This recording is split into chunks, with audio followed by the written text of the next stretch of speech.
Por Bristol, la mejor casa de electrodomésticos del país.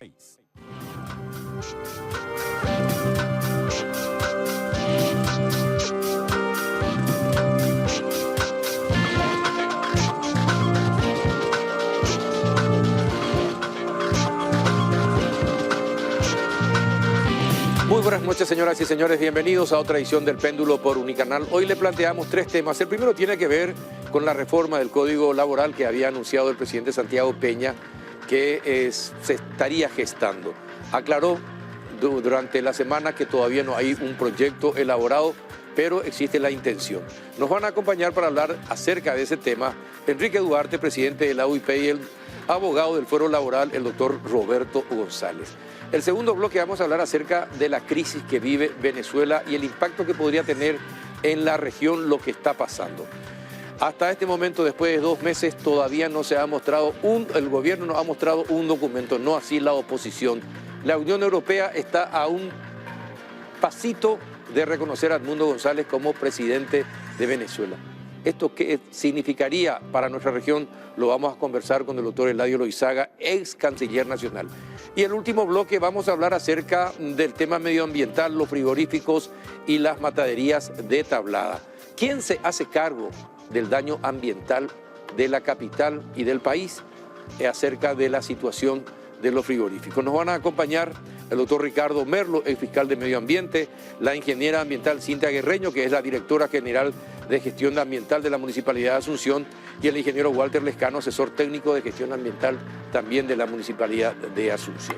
Son los 3 temas que les proponemos para esta noche. Antes de ir a la primera pausa y comenzar el debate, les invito a compartir un rico café Lavazza, que es un café reconocido de alta gastronomía y que permite degustar un producto con aroma, cuerpo y sabor inconfundibles, presente en los mejores restaurantes, cafeterías y supermercados del país. Cafepar representa y distribuye Lavazza, el espresso italiano por excelencia. Pausa, iniciamos el debate.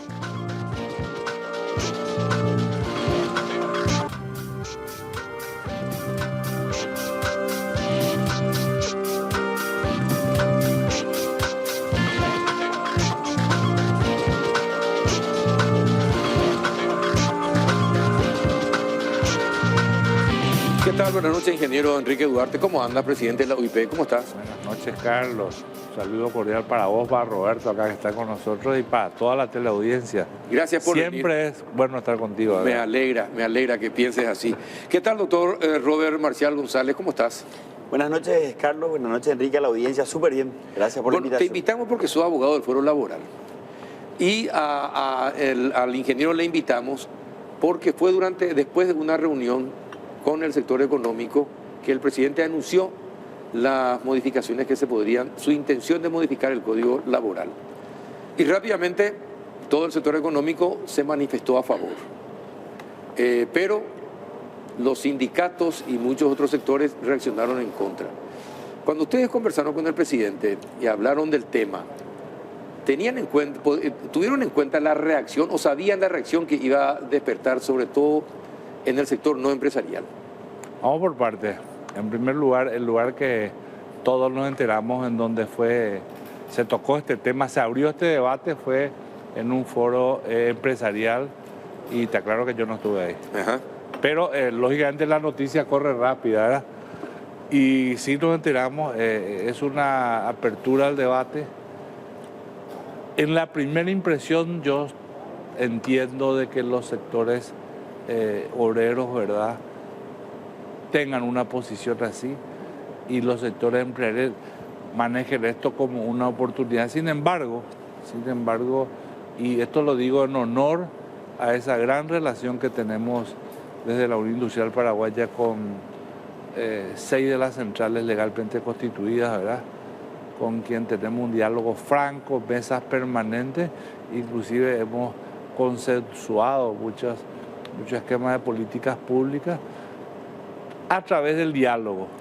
Y yo creo que es una situación que requiere madurez para opinar, para analizar, y que debe conducirnos a algo. Hoy, desde nuestro punto de vista, hay un problema y también muchos sectores obreros piensan lo mismo. Ahora, quién sabe, la noticia tomó un poco. Yo te voy a dar mi opinión. Yo primero quiero respetar acá la capacidad técnica en materia jurídica del doctor Robert. Yo voy a hablar desde el punto de vista exclusivamente empresarial. Sí, por eso. Nosotros entendemos que en la reforma del 93 del Código Laboral había una intención, ¿verdad?, de generar estabilidad en el empleo, ¿verdad?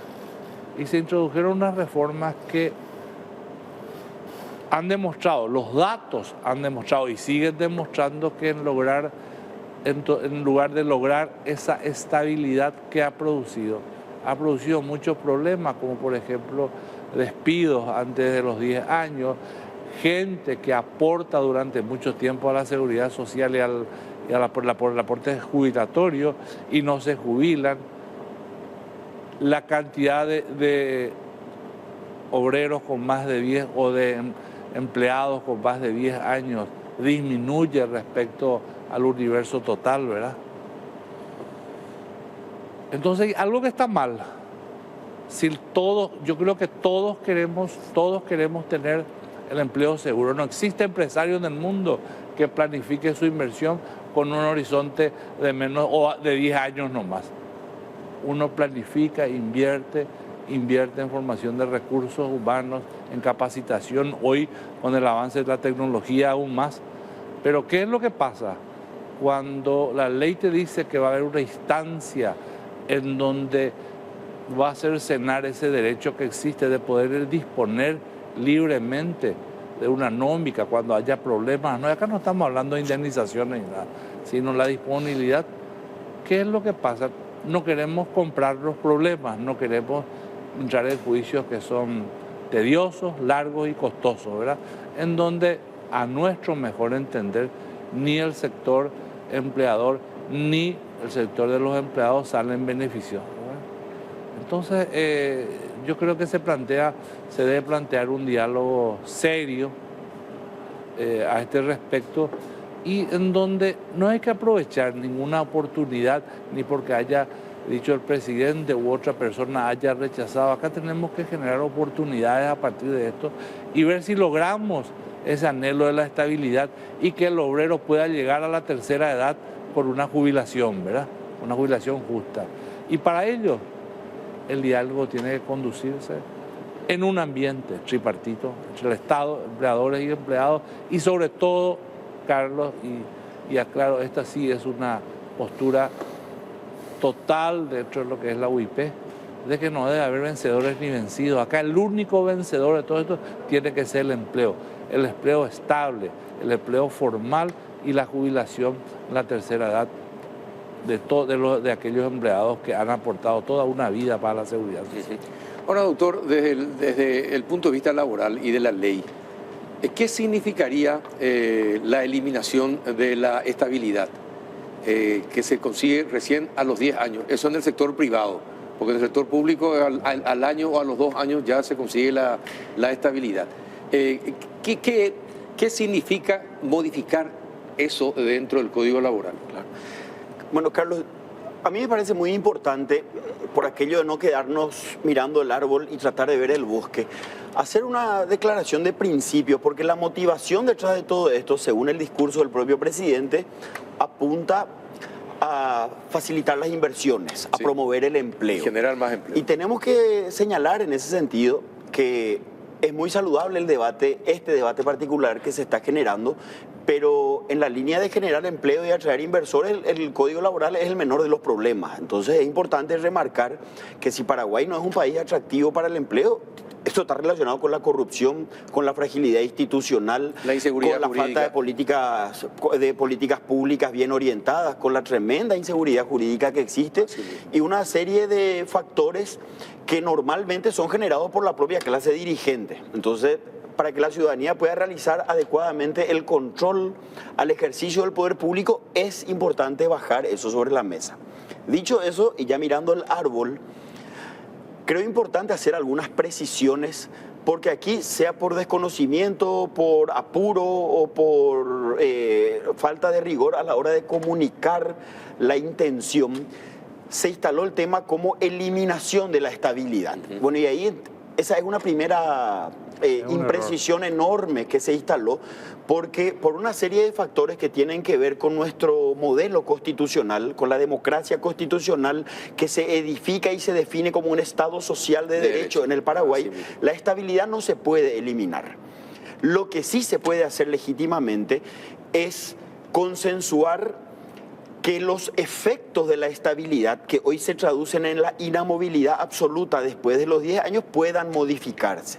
Pero esas modificaciones están condicionadas y sujetas a una serie de factores que son los que identifican lo que podemos definir como una legítima reforma, un legítimo cambio, un legítimo ajuste al efecto de la estabilidad, con lo que podría ser una precarización laboral, que es lo que tenemos que tener muy presente. Entonces, en términos resumidos, la propuesta es atendible y en ese contexto, como señalaba el ingeniero, no se puede desconocer los efectos económicos, los aspectos sociológicos, la realidad que se vive, que de hecho es uno de los principios que sostienen el derecho del trabajo, el principio de primacía de la realidad, que hay una serie de datos y de indicadores que demuestran que algo tenemos que hacer porque continuando por el mismo camino no estamos bien. El tema nomás es, el tema es como dijo, se comunicó, aparentemente no se comunicó de manera correcta. Exacto. ¿Verdad? Puede ser una buena intención, pero si no se comunica bien, se malentiende. Se empieza mal el debate. No, hablando con muchos empresarios, paraguayos y extranjeros, a través de este trabajo,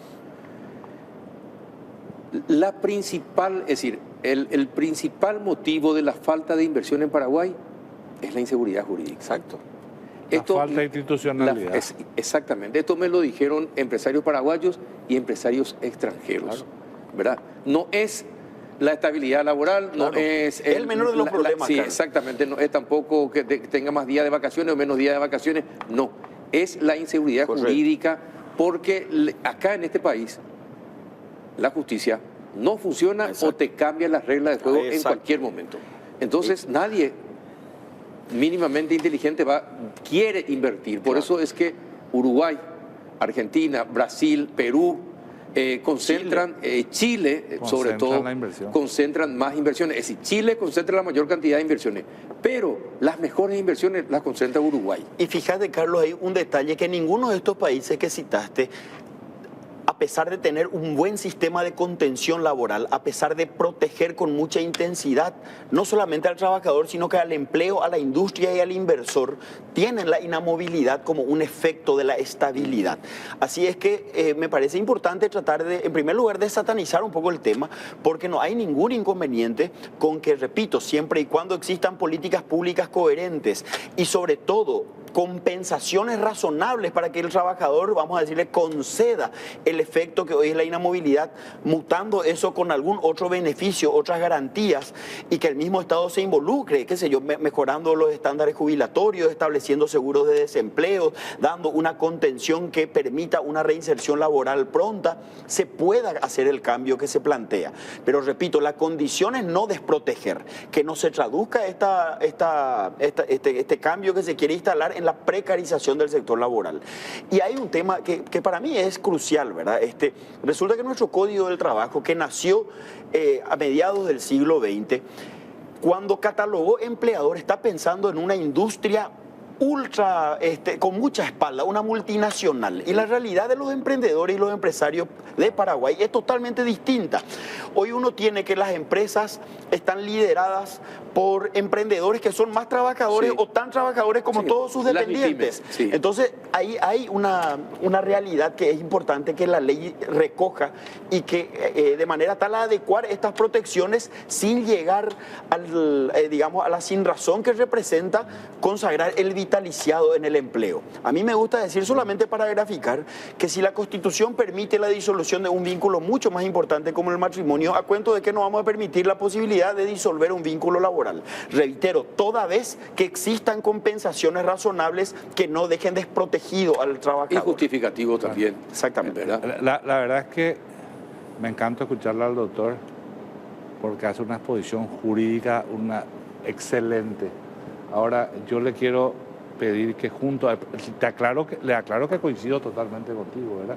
Pero nosotros tenemos que, por el tema de la desinformación, por el tema de la satanización, una palabra que usaste recién, tenemos que bajar a tierra esto y fijar conceptos.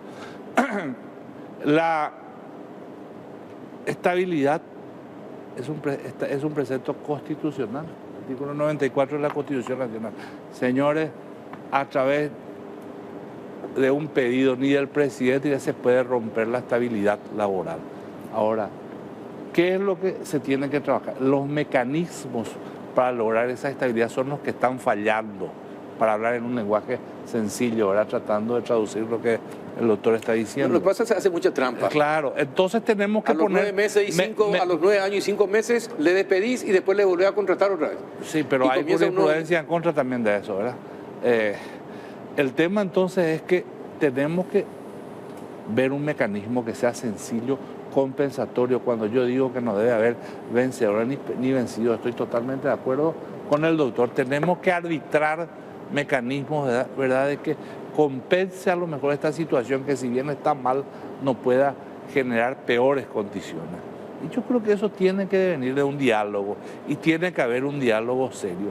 Ahora, tanto del lado de empleadores como del sector obrero, tampoco no tenemos que utilizar conceptos de buscar generar beneficios innecesarios.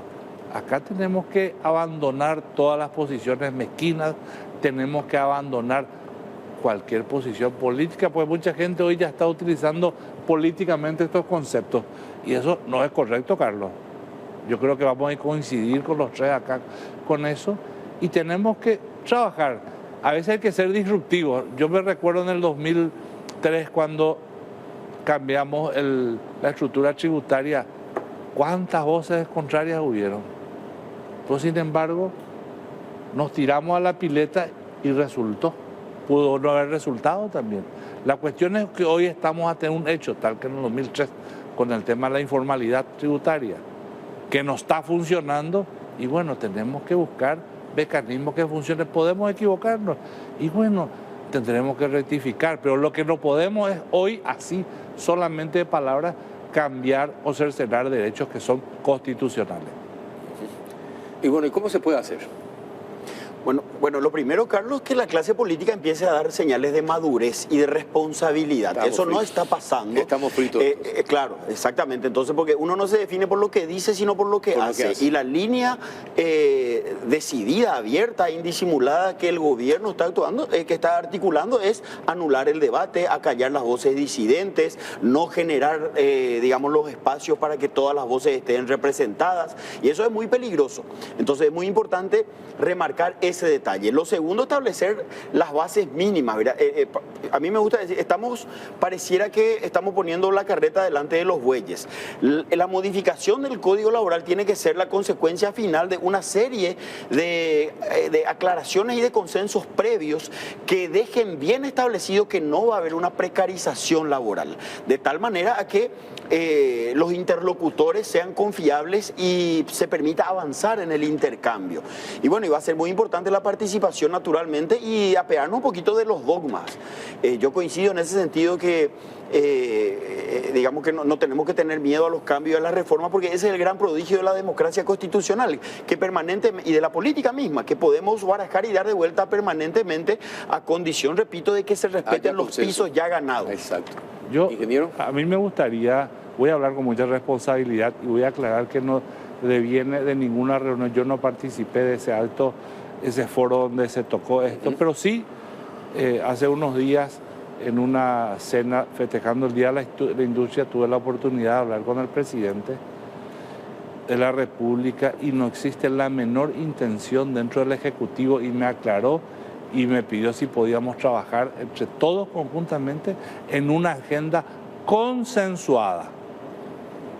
Lo que él pidió no es voy a imponer, y tampoco tiene un proyecto armado.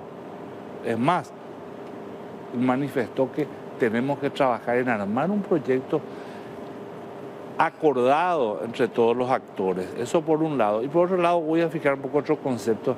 Es cierto, puede ser que la motivación se haya presentado por el hecho de generar más empleo, pero también tenemos que ser muy realistas que muchas de las inversiones del país han ido por el problema laboral y muchas no están viniendo por el problema laboral respecto a la estabilidad, o sea, más que la inamovilidad, vamos a poner el nombre concreto. Entonces, es cierto, no es el factor determinante. Hay factores muy determinantes como la institucionalidad que acabamos de hablar, la falta de seguridad jurídica, hay fallos que vienen en un sentido, después van en otro. En minutos cambian eso. El capital, sí. El capital es mezquino. Es cobarde. Es cobarde. Por eso le llaman al capital golondrina, ¿verdad? Sí, sí, hoy viene, cambian las condiciones, mañana se va a otro lado. Sí. Esa es la realidad. El capital que hoy está en Bolivia, que está migrando, estoy hablando de capital multinacional, está migrando. Probablemente nosotros podamos atraer o podamos capitalizar grandes de esas inversiones que están saliendo. ¿Y por qué están saliendo? Por la falta de seguridad. Entonces, vuelvo a dos conceptos. Y estoy hablando con responsabilidad, Carlos. Tampoco me dijeron, no digas esto o callate, ¿verdad? Acá la intención del presidente que me comentó, porque lógicamente si estamos sentados uno al lado de otro, el tema que está en el tapete, que es la estabilidad, va a salir, ¿verdad? Y la intención manifiesta por parte del presidente de la República es que quiere un consenso respecto a estos temas. Ahora, lógicamente... ¿Se podrá conseguir o no? Ese ya es otro tema, ¿verdad? Pues yo creo que todos tenemos que poner nuestro grano de arena y bueno, decir, acá no deben haber, hablando en un lenguaje sencillo, vencedores ni vencidos. Y tenemos que tratar de, si existe, porque tampoco no hay nada, no hay una propuesta, si existe una propuesta de reforma, pues muy bien, tenemos que buscar que sea lo más sencilla y clara posible y aplicable en el tiempo. Finalmente. Bueno, para mi gusto, coincido 100% con el ingeniero. Ahora bien, hay otros conceptos que para mi gusto ubican al Paraguay por encima de cualquier país de la región en términos de atractivo para inversores. Y hay el discurso predominante tiene un tufo de mercantilización del derecho laboral que a mí me preocupa particularmente, porque yo quiero destacar que Paraguay es atractivo para los capitales financieros porque nuestro capital humano es el mejor de la región. Nuestra fuerza de trabajo es sumamente, digamos, requerida en otros países. Basta recordar lo que pasó, por ejemplo, en el 2013, un poco antes del Mundial de Brasil, nos quedamos sin brazos, sin fuerza operativa porque se fueron todos a construir los estadios. La buena reputación que tenemos en Argentina con nuestros trabajadores condenados al desempleo, a la exclusión y a la marginalidad, que tienen que ir a buscar nuevos horizontes en otros países. O sea, hay un desprecio absoluto de parte de la clase dirigente y es importante remarcar esto, repito, porque Paraguay va a ser siempre un atractivo porque tenemos una fuerza trabajadora, calificada, combativa, sacrificada, abnegada. O sea, tenemos todavía la cultura del trabajo muy arraigada en el ADN del paraguayo promedio, que lamentablemente tiene esa fama facilista de poco afecto al trabajo, pero no por falta de contenido, sino porque no hay atractivos. No se incentiva, no se generan políticas públicas, no se mejora la calidad de vida. Entonces, repito, estos proyectos tienen que tener dentro del paquete soluciones a todas esas cuestiones esenciales para luego hablar de los detalles que tienen que ver con el cambio de efecto, por ejemplo, que le acordemos a la estabilidad. Bien, perfecto. Mira, Carlos, convengamos que si nosotros queremos poner en contexto nuestro código laboral al tiempo que estamos viviendo, este tema de la inamovilidad es un aspecto, no hay muchos más, ¿verdad? Si nosotros miramos, por ejemplo, el régimen de Maquila, ¿cuál es la intención del régimen de Maquila? Que hoy está diversificando nuestras exportaciones y generando empleo vacío, porque recaudación tributaria no viene por el régimen de Maquila, viene la parte de generación de empleo. Y lo que pasa es que las industrias maquiladoras de uso intensivo de recursos humanos, en teoría sí son industrias que enseguida están levantando de cómo poder atacar este problema de la inamovilidad. ¿Me entiendo? Entonces, no nos pegamos tampoco el tiro a los pies, ¿verdad? Cuando tenemos condiciones para generar empleo por nuestro país. El problema es la generación de empleo. Entonces tenemos que entre todos buscar, vuelvo a decir, las mezquindades acá no nos sirven, pero tenemos que también saber conceder espacios, conceder beneficios. Bien, señores, muchísimas gracias por haber venido. Interesante el debate, les agradezco. Gracias, ingeniero. Doctor, muchísimas gracias por haber venido. Gracias por la invitación, Carlos. Gracias, Carlos. ¿Les interesa el tema de Venezuela? Por supuesto, es neurálgico, central. Bueno, va a estar el doctor Eladio Loizaga a continuación, el canciller nacional, para explicarnos qué pasa en Venezuela y qué puede pasar en la región por lo que está pasando en Venezuela, a la vuelta de la pausa.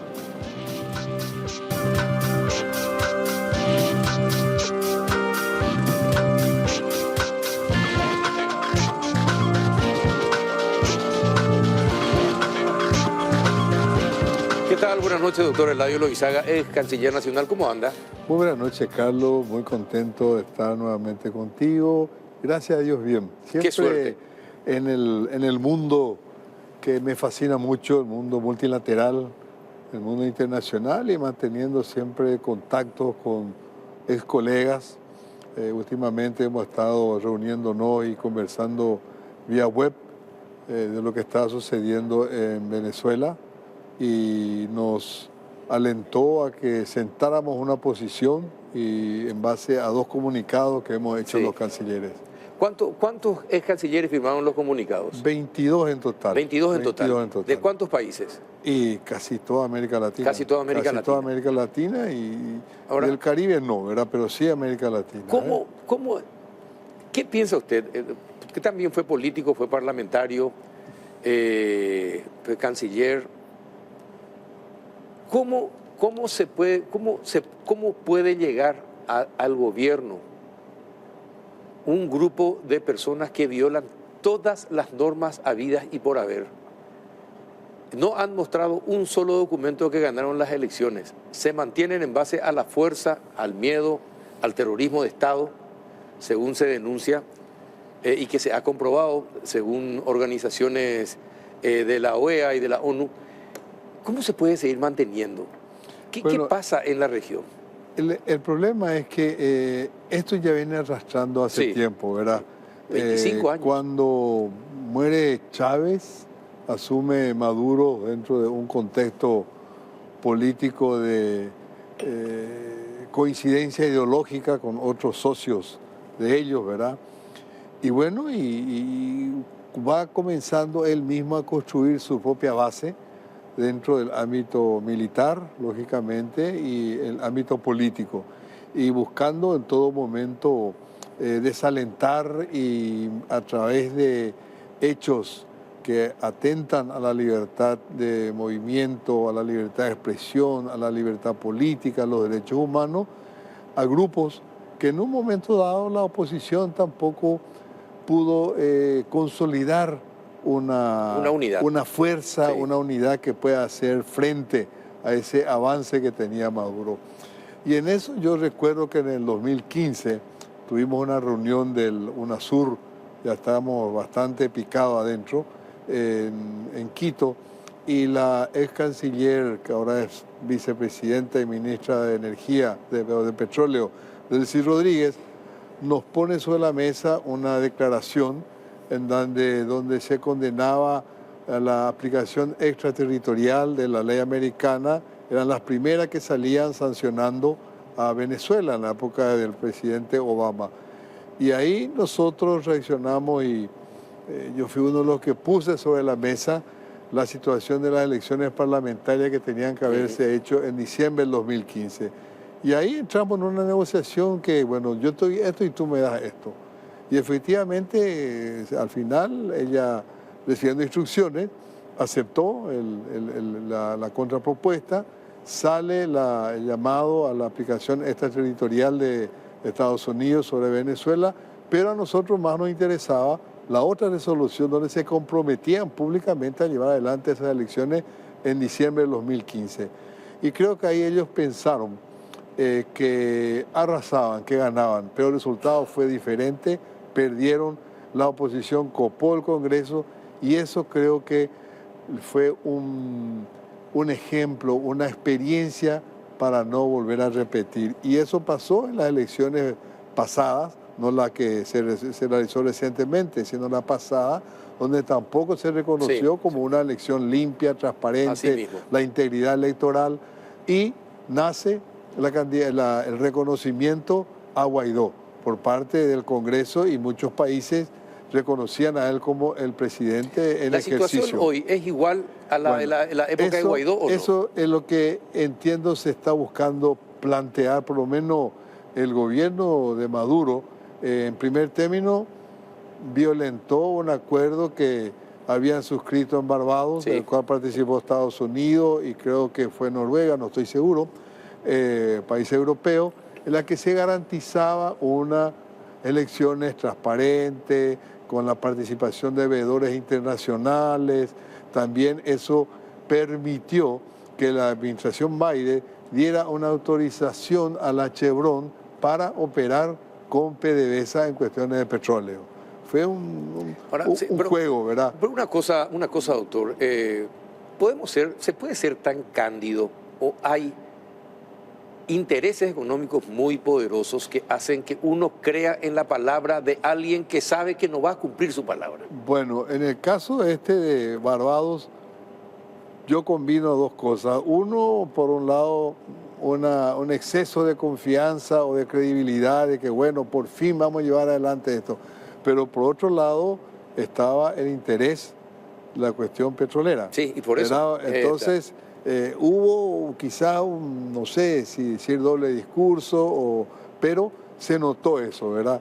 ¿Y qué hizo Maduro? A las 2 o 3 semanas, pateó totalmente el tablero, comenzó a, si bien aceptó en alguna manera las elecciones internas de la oposición, donde en primer término Corina Machado era la candidata. Después le suspendió, le persiguió hasta que la eliminó. La eliminó de la candidatura. Y nació Edmundo González Urrutia, ¿verdad?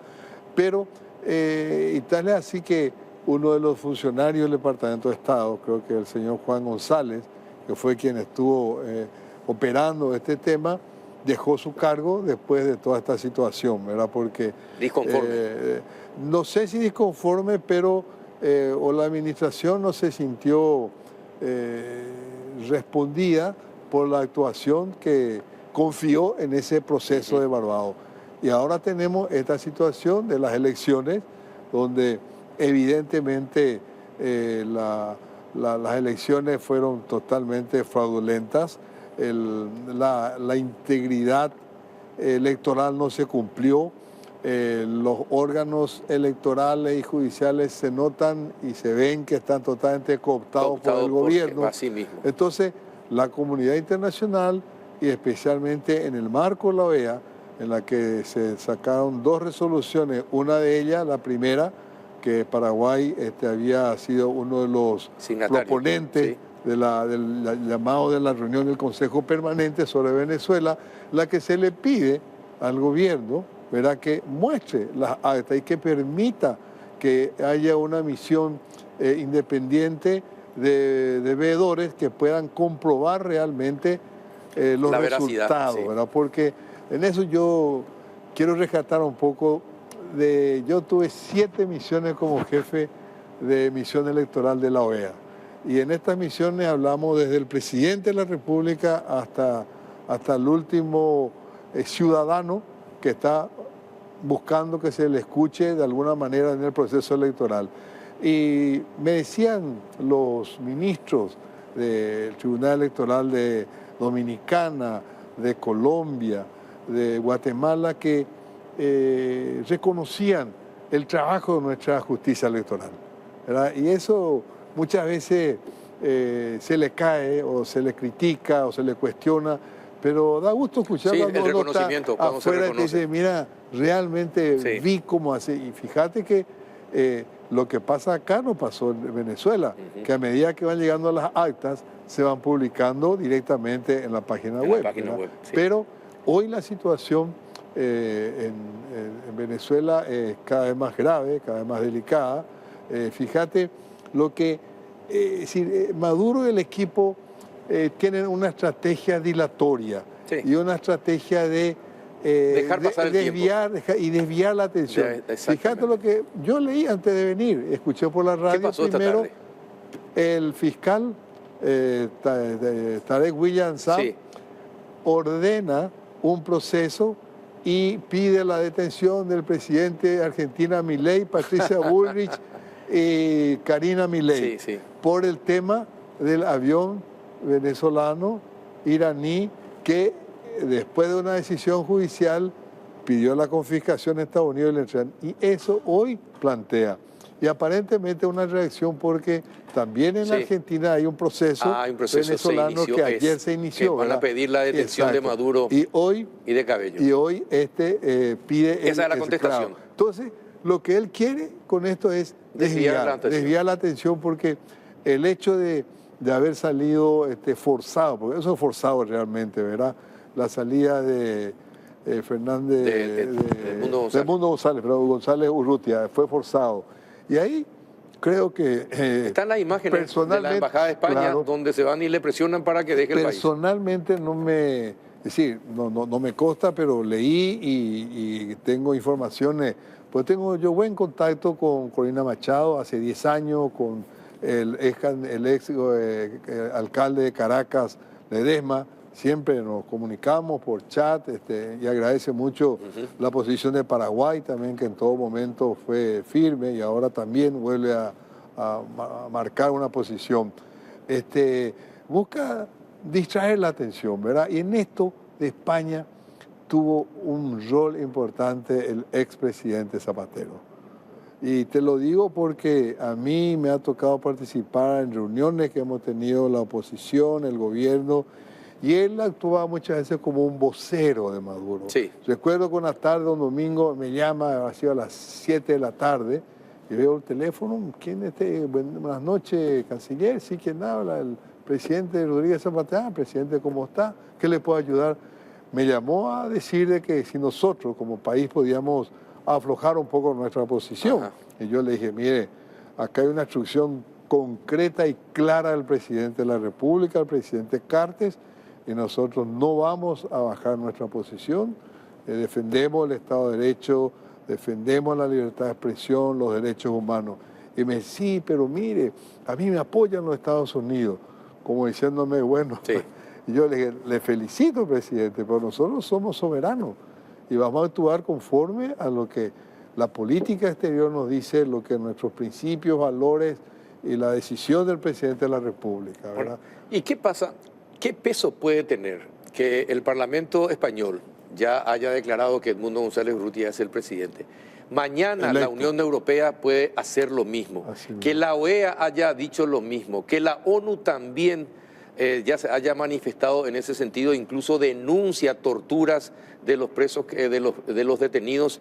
¿Qué peso tiene eso para el gobierno de Maduro? ¿Y qué importancia puede tener? Mira, yo creo que Maduro va a seguir adelante. Va a seguir adelante. Él no va a dar un paso atrás. La presión internacional va a seguir, eso no me cae la menor duda. Pero va a tener algún impacto. Lo que señalás vos, ayer se presentó un informe ante el Consejo de Derechos Humanos de la misión independiente de determinación de los hechos, donde señala exactamente todas las violaciones, las torturas, así mismo, que no es una cuestión, ya es un patrón que están llevando adelante para ir amilanando y generando el miedo, el terror en la población. Y eso se nota también porque hoy la migración de vueltas está comenzando. Y el que en este momento está recibiendo mayor golpe es Brasil. Brasil, exactamente. Donde prácticamente 500 a 600 por día. Y yo lo escuché al presidente Lula, me pareció muy buena su exposición de que serán recibidos, ¿verdad? Y sean atendidos como se merecen ellos. ¿Verdad? De los países de la región, ¿quiénes son los que tienen una posición firme? Bueno, yo creo que yo te diría quienes están en una situación aún de buscar una salida negociada. Brasil, Colombia y Brasil. México de alguna manera ya se explayó a favor, ¿verdad? Pero yo confío todavía que Brasil principalmente, un país vecino, tiene una gran cantidad de kilómetros, igual que Colombia. Colombia tiene otros problemas internos, como el caso de los guerrilleros, ¿verdad? El ELN, que ahora rompió el gobierno, rompió el gobierno, ¿verdad? Y todo eso está un conglomerado de cosas con Venezuela. Pero el resto de los países de la región están acompañando. Algunos ya han reconocido como candidato electo, otros todavía dicen, señores, nosotros queremos tener una verificación de las actas, de las mesas, para poder definir. Pero lo que se encamina esto, así como va, es que tengamos una segunda versión de Guaidó. Ahora, pero podemos tener, qué lástima sería eso. Ahora, hay posibilidades de que prospere algún pedido de detención contra Maduro y contra Diosdado Cabello. ¿Hay posibilidades de que puedan ser detenidos? Bueno, yo te digo una cosa, la Corte Penal Internacional, incluso el secretario general de la OEA, en la última sesión, cuando la Comisión de Derechos Humanos también presentó el informe en forma dramática de lo que estaba pasando, él señaló y lo hizo la presentación ante la Corte Penal Internacional pidiendo la detención del presidente Maduro. Ahora, el presidente Maduro no puede salir, ¿verdad? Podrá ir, qué sé yo, a Cuba, a Nicaragua, ¿verdad? Pero había un caso de un jefe de Estado, que me reservo el nombre, que tenía una orden de detención en Bélgica, y cada vez que volaba para Europa no volaba sobre Bélgica. No pasaba, ¿verdad? Entonces, todo... Hasta allí puede llegar el tema internacional. Y sí, pero son compromisos de lo que hemos suscrito. La Convención de Roma sobre la Corte Penal Internacional, estamos comprometidos a que si existe una orden de esta naturaleza y llega a tu país, ¿verdad?, tendrás que cumplir. Ya dependerá eso de la decisión, pero es un compromiso en el marco del derecho internacional que se asume para justamente perseguir aquellos crímenes de lesa humanidad. Exactamente. Ahora, doctor, de acuerdo a las informaciones que manejas, porque manejas muchas informaciones, y a los contactos que tenés, ¿qué puede pasar mañana en la Unión Europea? ¿Cuál es tu pálpito? Bueno, hoy la Unión Europea, el Congreso de la Unión Europea, el Parlamento Europeo, hay una mayoría de centro y derecha, ¿verdad? Sí. Yo creo que podría haber votos. Por lo menos en la discusión que se realizó anteayer, ¿verdad? Se notó ya una tendencia para eso. Pero, ¿cuál va a ser el efecto? ¿Verdad? Ahí es donde nosotros nos preguntamos. Es una situación moral muy importante. Hasta hoy todavía la Asamblea General de Naciones Unidas tampoco se ha pronunciado sobre el tema. Yo creo que en este periodo la Asamblea General, uno de los temas centrales va a ser Venezuela, por un lado, los países que van a defender la situación de Maduro y los otros que van a denunciar lo que está pasando y el fraude que hubo, ¿verdad? Así que va a ser una asamblea... Qué difícil y complicado es. Sí, porque uno no puede tener una injerencia directa en la situación de un país. ¿Hasta dónde diplomáticamente los países pueden llegar? O la ONU, la OEA, la Unión Europea pero mira, pueden llegar. En el caso de América Latina, el Caribe, nosotros tenemos en el marco de la OEA la Carta Democrática. Sí. Si bien Nicaragua y Venezuela han denunciado la Carta de la OEA, Venezuela en el 2019 dejó de ser miembro, ¿verdad?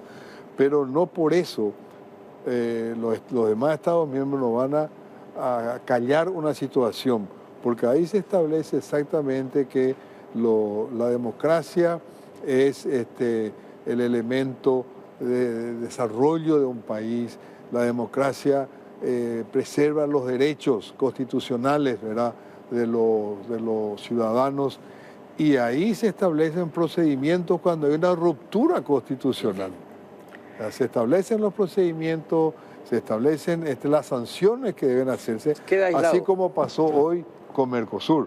Hasta hoy Venezuela está suspendida del Mercosur, ¿verdad? Y para que vuelva a ingresar tendrá que adecuarse al protocolo de Ushuaia, no hay otra, la Carta Democrática, ¿verdad? Paraguay restableció sus relaciones con Venezuela. Entiendo que sí, ¿verdad?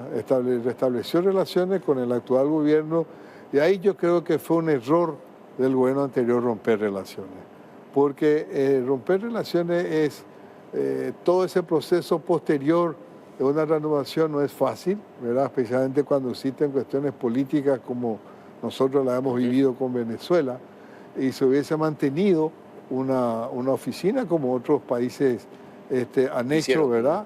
De tal modo que también pueda recibir información permanente de cuál es el desarrollo. Pero efectivamente el gobierno reanudó relaciones, pero hoy la situación está cambiante en un sentido de que el gobierno del presidente Peña ha sido claro en las últimas decisiones y las últimas declaraciones con respecto a la situación en Venezuela. Bien. Doctor, qué rápido pasaron los 30 minutos, pasó volando. No, gracias por la instrucción, porque realmente nos instruye las explicaciones que usted está dando para que la gente pueda entender más y mejor lo que está sucediendo en Venezuela y lo que pasa en la ONU, la OEA, la Unión Europea y las implicancias que eso pueda tener para el gobierno de Maduro. Una cosa que yo no veo en la más mínima posibilidad, porque se habló mucho de intervención militar. Sí. Eso imposible. Está fuera de un marco real de lo que pueda suceder. Pero sí, una presión moral internacional y un aislamiento cada vez va a ser mayor. Cada vez mayor. Perfecto. Doctor Loizaga, muchísimas gracias por haber venido. Muchas gracias, Carlos, muy amable y todo lo mejor para vos. Como Muchas siempre. gracias. A la vuelta, ¿usted no vive cerca de Tablada? No. No vive, por suerte. No. Por suerte, respira aire bueno entonces. Creo que sí. Bueno, sí, porque vamos a hablar, a la vuelta de la pausa vamos a hablar sobre los frigoríficos y las mataderías de Tablada. ¿Quién se hace cargo del daño ambiental? ¿Y por qué no podemos tener en Paraguay, no podemos ser amigos del río? Y tener una costanera como tienen otros países que son sus principales atracciones. Y nosotros tenemos frigoríficos y mataderías a orillas del río. Increíble. De ese tema vamos a hablar, doctor, a la vuelta de la pausa.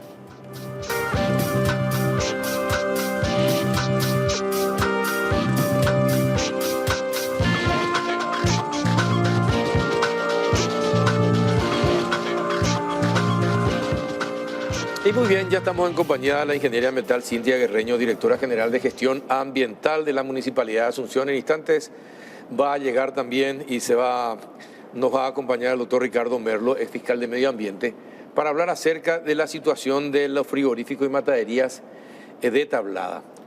Sí. Como directora de Medio Ambiente de la Municipalidad, ¿cuántas veces intervinieron esa zona? ¿Y bueno, qué es lo que pasa? Porque realmente es muy triste. Uno en esa zona uno tiene que ir a hacer sus gestiones para la chapa también de los vehículos. Y realmente cuando uno entra a la zona, al lugar, parece otro mundo. No es posible que en plena capital del país tengamos una zona en tan mal estado, con tan mal olor, permanentemente lleno de agua, de barro, de suciedad. Y a nadie le importe. Por eso le pregunto, ¿cuántas veces intervinieron las mataderías y los frigoríficos en la zona en los últimos 5 años? Bueno, muy buenas noches, Carlos, y a tu teleaudiencia. Muchas gracias por la invitación. Gracias por venir. Realmente un tema bastante controversial, porque hay muchos actores dentro de lo que esta problemática que es de Tablada, donde se encuentran frigoríficos. Y como decís, uno se va hacia la zona de Tablada y tiene una mala imagen. No solamente mala imagen, el olor que genera eso. Sí, exactamente. Y yo quiero partir ya bien desde décadas atrás. Hace 40 años el entorno de la zona de Tablada se daba las condiciones para que se instalen frigoríficos en aquel entonces. Sí, nunca tuvimos 2 dedos de frente para amigarnos con el río y Totalmente. convertir en algo bello esa zona, ¿verdad? Es decir, Totalmente, nunca no. pensamos en eso. Y si hablamos de 40 años atrás, decimos la ley de estudio de impacto ambiental, la 294, es del año 93. Imagínate, estos están a partir de 1984, más o menos, si hablamos 40 años atrás. Y realmente todavía no estaban con estas normas vigentes que hoy día tenemos. O sea, no era tanta la exigencia en aquel entonces como hoy lo es. Aparte que hay una cuestión ambiental, también existe una parte social que involucra a los pobladores que hoy están. Se pobló bastante de aquí a... Pero, ingeniera, te pregunto algo. ¿Por qué esta administración? Porque vos estás en esta administración. En esta administración. Bueno, ¿por qué esta administración sigue contemplando toda la zona del río como zona para tener población vulnerable? ¿Por qué? ¿Por qué no se hace algo para convertir y transformar la ciudad a través del río? Bueno, de esta administración, como decís, se está trabajando en el plan regulador de lo que es la franja costera norte. Y esto quiere que se incluya una superficie de 1.200 hectáreas. Y dentro de estas 1.200 hectáreas también se propone que se incluya estos sitios, esta superficie, áreas donde se encuentran los frigoríficos hoy. Y reconvertir ese lugar. Lo que siempre dice el intendente Oscar Rodríguez, que también siempre le dimos la espalda al río, ¿verdad? Cuando otras ciudades realmente... En realidad nosotros le decimos y él después entendió que sí, le damos la espalda al río, pero hace, como usted dice, hace muchísimos años. Hace muchos años y hace muchos años se está intentando sacar este plan regulador de la franja costera, actualizándose. Hoy estamos en una etapa mucho más avanzada, ¿verdad? Ya contemplando lo que es la zona de Tablada, que es un lugar donde hubo una desidia total. No sé si en otras administraciones no le dieron lugar, no se enfocaron en ese sitio que realmente, como decís, prácticamente está en desidia. Ahora, desde que está como directora, ¿cuántas veces intervinieron esa zona y los frigoríficos y las mataderías? En muchísimas ocasiones nosotros intervenimos porque ¿Y qué pasa? La denuncia específica es lo siguiente, Carlos, el tema del faenamiento. Esa es la denuncia. Desde que ingresa un trasganado a la zona de Tablada y se pone frente a la cochera de un contribuyente, de un asunceno, ahí ya comienza el problema. Sí. Es el primer problema y la primera denuncia que siempre tenemos. Y luego la que es común, ¿verdad? Que es el olor. Por las características de esta industria, por más que nosotros apliquemos todas las normativas ambientales, es imposible. Siempre va a tener olor. Pero hay una cuestión. ¿Cómo es posible que a alguien se le haya ocurrido darle esa zona para la instalación de matadería y frigoríficos? Y bueno, porque en esa zona anteriormente, como te dije, hace 40 años a lo mejor no había población ahí. ¿Y ahora? Y hoy día queremos reconvertir ese lugar. Se está haciendo un estudio con el Consejo Regulador para reconvertir este lugar y que el día de mañana van a haber unos plazos. Nosotros como Dirección General de Gestión Ambiental propusimos en una mesa técnica, propusimos en una audiencia pública que el retiro de estos frigoríficos sea gradualmente. Evidentemente no lo vamos a poder hacer mañana, ni acá un año, pero sí propusimos como dirección... ¿Por qué no? Así como se instalaron en poco tiempo. Claro. Es decir, ¿por qué la gente tiene que seguir padeciendo mal aire, mal ambiente, suciedad, basura? Creo que tenemos fotografías de lo que uno encuentra en los lugares y de la forma como esas mataderías van poluyendo también el buricao. Es decir, que no sé por qué tenemos que esperar que sea gradual. ¿Por qué no se le da un plazo? Señores, esto ya no puede seguir así. Ustedes tienen que irse en tal fecha y ya está. Y está una mesa de diálogo, Carlos. También le estamos escuchando a las industrias. Tenemos que entender también que esta industria da fuente de trabajo a muchas personas y no es de un día para otro. O sea, tenemos que escucharle a todos los actores. Si bien ellos escucharon esta propuesta y sí hubo una diferencia en cuestiones de los plazos, ¿verdad? Porque nosotros dijimos 12 meses de faenamiento y después dentro de los 5 años solamente se va a hacer el desposte, que es el sacar por parte la carne. Y luego de esos 5 años sí se tiene que retirar definitivamente, ya se tiene que trasladar. Pero ¿qué hace ahí la Municipalidad de Asunción?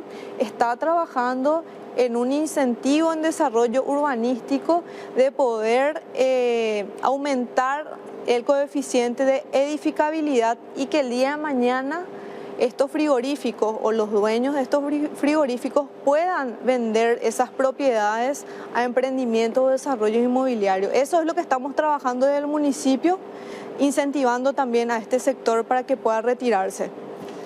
Bueno, pero el sector entiende que está poluyendo la zona, el ambiente, también el arroyo.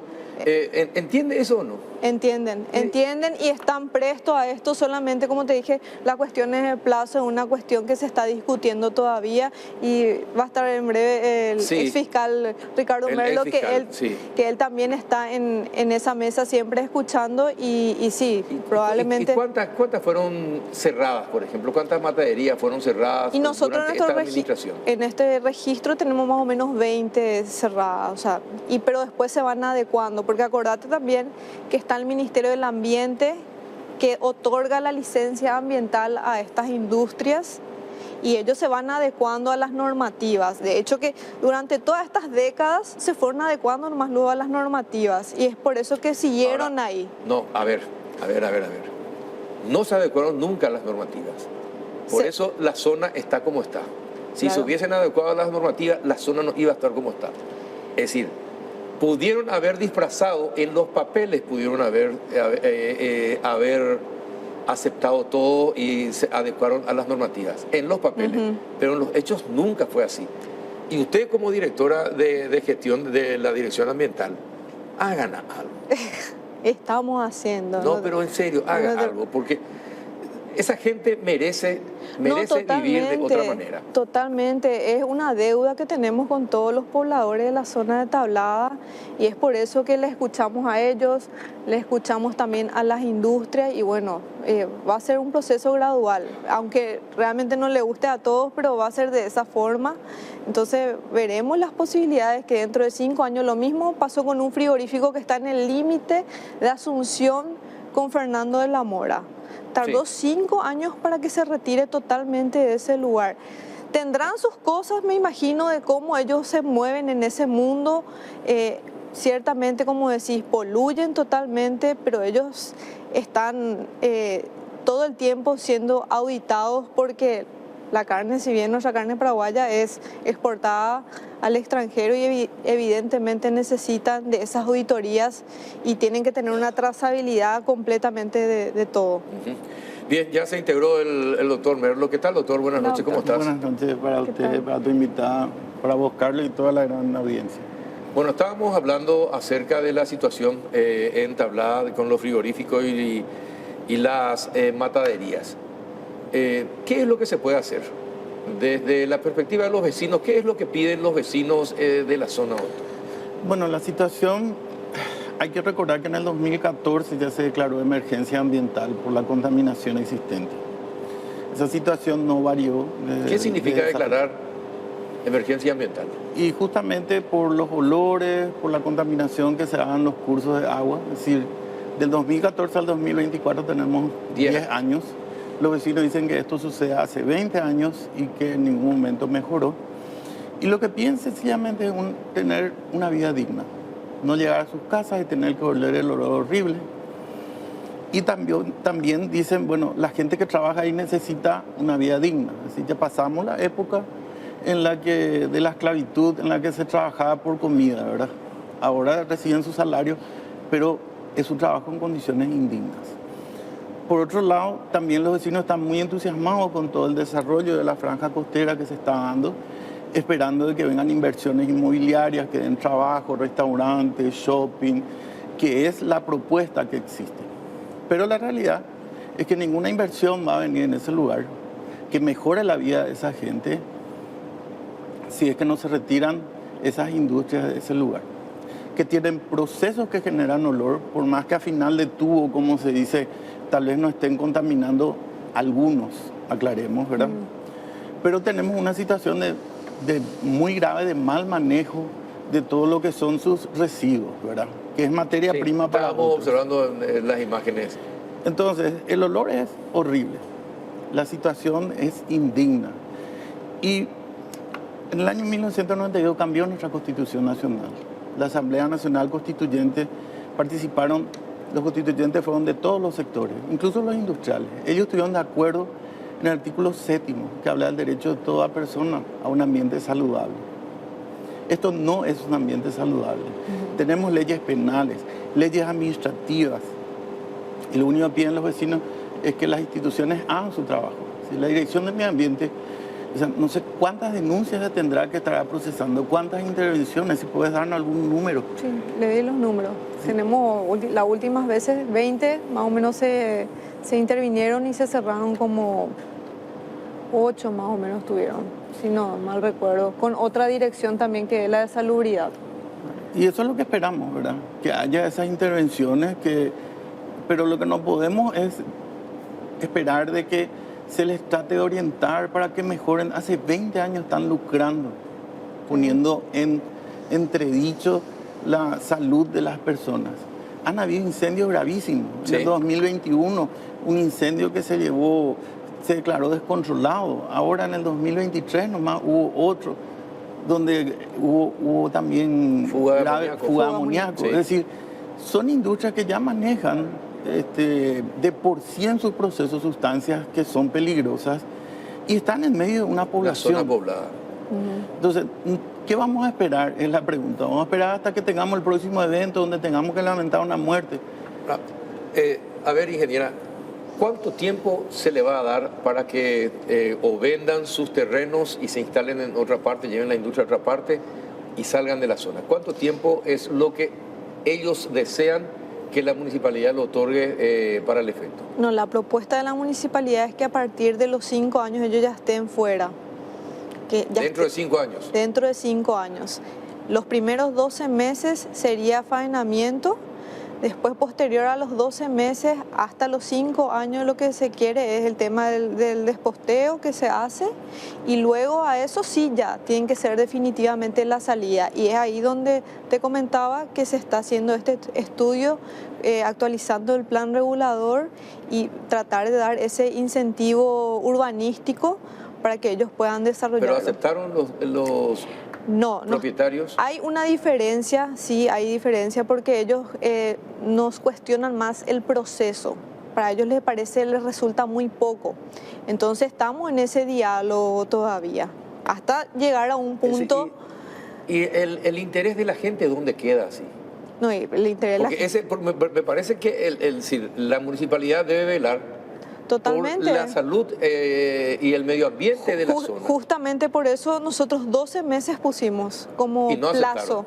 No aceptaron por el momento. Les parece poco el tema de faenamiento. Y después hasta los 5 años, ya que puede funcionar como un centro logístico que pueda partir de ahí todo lo que es la carne para afuera. Eso es lo que se está estudiando hoy día. Todavía no hay nada definitivo. Definitivo. No. Ingeniero, ¿usted cree que aceptarían los vecinos? Los vecinos, bueno, acá hay dos situaciones. Una cosa es que tengamos que reconocer de que la municipalidad está llevando adelante un proceso y está liderando un proceso con propuestas, ¿verdad? El MIC dijo, el Ministerio de Industria y Comercio dijo, tenemos en Villeta lugar. Otras reparticiones dijeron, vamos a gestionar los créditos, ¿verdad? Se están viendo todas las condiciones. Lo que ocurre nomás es que nosotros tenemos leyes, tenemos ordenanzas que tienen que hacer cumplir la municipalidad. Y eso es inmediato. Es decir, no se puede agarrar y decir, vamos a darle 5 años para que sigan violentando las leyes. O si le damos esos 5 años, van a venir con acciones judiciales para seguir abierto. Ningún juez en su sano juicio va a dejar abierta una empresa que contamina, porque va a ser cómplice de un delito. Con perdón de los jueces, ¿cuánto usted cree que tienen buen juicio? Yo creo que hay algunos. Hay algunos. Sí. El Poder Judicial tiene excelentes personas. Obviamente siempre hay ovejas negras, ¿verdad?, en todas las instituciones. Así mismo. Claro, y hay muchos casos también en el Ministerio Público, también, doctor, que usted sabe más que nadie, que están ahí, que no avanza, porque si bien nosotros hacemos todo el sumario administrativo... ¿También en complicidad con los dueños de los frigoríficos? No sé, no sabría decir, no quiero ser irresponsable, pero sí hay casos que desde la Fiscalía nos solicitan toda la documentación y nosotros remitimos, ¿verdad? Pero sí el proceso es un poco lento. Es lento. Yo hasta hoy día no conozco algo que se haya juzgado y ya haya terminado o concluido. ¿Y no pueden hablar con una reunión y informen que piden una audiencia con el fiscal general del Estado para hablar de esta situación en particular? ¿Verdad? No pueden hacer eso desde la municipalidad para obligarle también al fiscal a tomar posición. Porque finalmente el fiscal es nuestro representante ante el sistema de justicia, ¿verdad? Entonces, no sería... Sería factible. Estoy dando un consejo nomás, no sé si me pueden hacer caso. No, claro que sí. O sea, de hecho que estamos en ese proceso de invitarles a todos los actores y por supuesto que para nosotros es una herramienta necesaria que las otras instituciones también hagan su trabajo, ¿verdad? Porque no solamente, nosotros somos una administración, o sea, los sumarios son administrativos, van a multa. Luego de eso nosotros comunicamos a la Fiscalía para que ellos puedan hacer la investigación y en el caso de que se le tenga que imputar, bueno, ellos ya seguirán su proceso con eso. Entonces, esa es la forma, el doctor Merlo sabe más de la materia en ese sentido. Entonces, hay un abanico de sanciones, ¿verdad? Entre las administrativas están la suspensión temporal y la clausura definitiva. La suspensión temporal se da si en 15 días ellos no ponen conforme a las normas, entonces pues viene la clausura definitiva. Eso es lo que estamos queriendo que haga la municipalidad, eso es lo que exigimos. Por otro lado, siempre la Fiscalía Ambiental se caracterizó por ser más veloz que el proceso administrativo. Pero llamativamente, en este evento que estamos hablando, ¿verdad?, de lo que está pasando en Tablada, a pesar de tener todas las denuncias, las mismas denuncias que tiene la municipalidad, las mismas denuncias que tiene el MADE, estamos ante una situación de meses que no avanza. Es más, sorprendido. ¿Quiénes son los fiscales que están en el caso? Y en este caso está Lorena Ledesma. ¿Y no avanza su investigación? Sé que hizo los pedidos de informe, ¿verdad?, pero esto lleva meses. Y administrativamente ya nos estaba diciendo justamente que la municipalidad, si bien, digo, para los vecinos no cumplió con todas las expectativas, por lo menos ya dispuso la suspensión temporal de actividades de creo que 8 de las 23 que están ahí, ¿verdad? Entonces tenemos una situación de que extrañamente o llamativamente la parte administrativa está yendo más rápido que la fiscalía. Y con todos los informes, la dirección, por ejemplo, de protección al consumidor encontró en algunas empresas 20 faltas administrativas. 20 faltas. O sea, todo estaba mal. Y eso son informes que hoy tiene que tener la Fiscalía en su poder. Son informes que la Dirección de Medio Ambiente tiene que enviar y que tiene que... ¿Les enviaron todo? ¿Ustedes enviaron todo? Sí, nosotros tenemos todos los oficios juicios. Esas 20 infracciones enviaron a la Fiscalía. Sí, nos vino... ¿Hace cuánto tiempo? Hace cosa de un mes. Un mes. Y hasta este momento no hay nada. Esperamos que salga una imputación lo antes posible y evidentemente si sale una imputación significa que hay una comisión de un hecho punible, que tenemos indicios fuertes, que se tienen indicios fuertes de que hay una contaminación, ¿verdad? Y eso amerita, que ya lo hemos hecho en ocasiones anteriores, el Ministerio Público lo ha hecho, de pedir una medida cautelar y disponer a través del juzgado la suspensión de actividades, porque la función justamente que dice que tiene la Constitución Nacional del Ministerio Público es la que vos decías, en intereses difusos, artículo 38 de la Constitución, para los temas de medio ambiente, es el Ministerio Público el representante de la sociedad. Es decir, si el Ministerio Público nos falla, nos quedamos sin representantes. Así mismo. En ese tema. Bueno, Sí. ¿y qué más puede hacer la municipalidad para acelerar este tema? Nosotros seguimos con las intervenciones y verificaciones dentro de lo que es por lo menos el plan de ambiental que ellos tienen, el plan de gestión ambiental, que al tener la licencia ambiental otorgada por el MADES, lo que nosotros podemos hacer es ir a verificar si están cumpliendo con esos checks, o sea, estamos viendo si cumplen o no, entonces ahí le notificamos a ellos que se ajusten en tanto se resuelva todo este tema que se quiere actualizar el plan regulador de la franja costera y se den estas situaciones. a futuro, ¿verdad? Evidentemente no es mañana y es un proceso, ¿verdad? Así como pasó con otro frigorífico. Claro. Bueno, en esta última parte, a ver si los compañeros de producción nos pueden poner las imágenes de lo que es la costanera. Sí, ahí está. Esta es la costanera de Valparaíso. Fíjense, ¿por qué en Asunción no podemos tener una costanera esto es un video casero, pero ¿por qué en Asunción no podemos tener una costanera de este tipo? ¿Por qué en nuestra costanera tiene que estar el frigorífico y mataderías? Fíjense, es increíble. Esto es en Valparaíso, Chile. ¿Por qué Paraguay no puede tener esto? Puede tener, inclusive tiene una hermosa reserva ecológica que es el Banco San Miguel y Bahía de Asunción, que se encuentra en la costanera norte, que hoy nosotros somos los que estamos a cargo de esa reserva, que era en principio, administraciones anteriores, era un basural. Hoy tiene más aspecto de una reserva realmente y queremos seguir desarrollando. Evidentemente la parte normativa es donde está un poco más lenta. Si es por nosotros, los técnicos ambientales, nosotros queremos hacerlo mañana mismo, pero muchas cosas dependemos también de la Junta Municipal, dependemos de otros actores. Ahora, este es un país raro. En cualquier país, en cualquier otro país del mundo, una doble avenida y su paseo central son impecables. En Paraguay, el paseo central de las grandes avenidas sirve para instalar casillas de venta de pancho, empanada, chipa, hamburguesas. Pero en serio, sí. ¿Verdad? O banana, uno dice, bueno, la gente tiene que trabajar, pero no en el paseo central.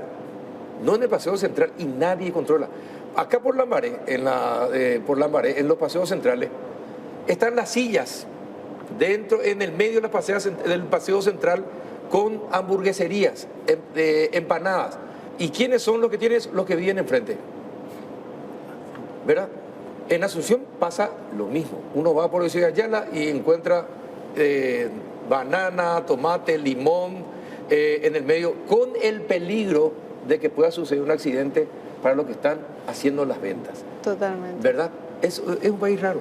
Es un país raro. Inclusive hoy estábamos por la avenida Aviadores justamente haciendo una fiscalización con el tema del agua servida en la zona. Imagínate, es la entrada a la ciudad, la avenida Aviadores del Chaco, y hoy somos puerta prácticamente de eventos internacionales. Pero también hay que hacer, mea culpa en la municipalidad si lo tiene que hacer, pero el contribuyente también. Porque en pleno día arroja su agua. Y múltenle. No, y se está haciendo eso. Y al otro día vuelvan a multarle. Y al otro día vuelvan a multarle. Increíblemente es todo el tiempo. Y múltenle todo el tiempo. Hasta que tenemos que cerrarle y ahí recién es como que, bueno, voy a ponerme en regla. Entonces tarden menos tiempo en cerrarle. No, y que eso queremos hacer. De todas las formas ya estamos peleándonos con las estaciones de servicio. Eso también pedimos en tablada, tarden menos tiempo en cerrar. Exactamente. No, las estaciones de servicio son un desastre. La zona de las Andes, el agua que sacan de una estación de servicio que está a 2 cuadras, llega hasta allí. Cada 3 meses se tiene que recapar esa zona, ¿verdad? Sobre Facundo Machaín y Boyani. Sí. Impresionante. Acá este es un país donde no se respetan las leyes y donde las instituciones no hacen respetar las leyes, lastimosamente. Bueno, me quería explayar más, pero ya llegamos al final del programa. Pero nos gustaría, si aprietan más las tuercas y hacemos y convertimos, así como acabamos de ver en lo que pasa en Valparaíso, ese hermoso litoral que tienen, también que Asunción pueda amigarse con el río y tener eso también acá en Asunción alguna vez. También, yo te invito también a que un día hablemos de la Reserva Ecológica Banco San Miguel, del proceso que venimos haciendo, que cuando era un basural, hoy día estamos trabajando con la comunidad y la comunidad se empoderó de ese lugar y son los que más defienden. Perfecto. Si bien el tema ambiental no se divorcia de lo social, nosotros estamos trabajando con la gente. Así que me gustaría en otra oportunidad hablar de eso. En otro momento vamos a hablar de eso. Gracias, doctor Merlo, por venir tarde. Un gusto, gracias. Muchas gracias. Sé que anda muy ocupado. Gracias, ingeniera, por estar con nosotros. Y a ustedes también, muchas gracias por acompañarnos de sus casas. Hasta el próximo miércoles.